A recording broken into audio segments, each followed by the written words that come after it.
மதுரையில் நாளை மீனாட்சி சுந்தரேஸ்வரர் திருக்கல்யாண வைபவம் நடைபெறவுள்ள நிலையில் மேடை அலங்காரம், விருந்து பணிகள் விறுவிறுப்பாக நடைபெற்றன. மதுரை சித்திரை திருவிழாவின் முக்கிய நிகழ்வான மீனாட்சி சுந்தரேஸ்வரர் திருக்கல்யாண வைபவம் கோலாகலமாக நடைபெறவுள்ளது. அதற்கான மேடை அலங்கார பணிகள் நடைபெற்ற நிலையில் வெட்டிவேர் மற்றும் நறுமண மலர்களால் திருக்கல்யாண மேடை அலங்கரிக்கப்பட்டுள்ளது.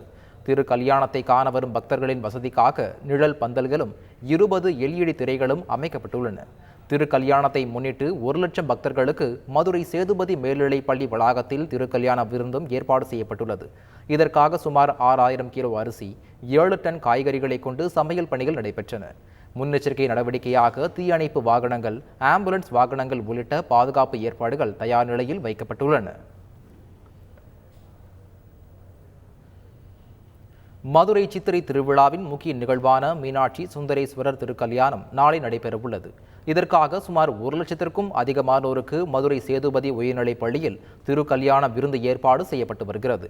இதற்கான சமையல் பணிகள் தொடங்கப்பட்ட நிலையில் மாவட்ட உணவு பாதுகாப்புத்துறை அதிகாரிகள் தீவிர ஆய்வு மேற்கொண்டனர்.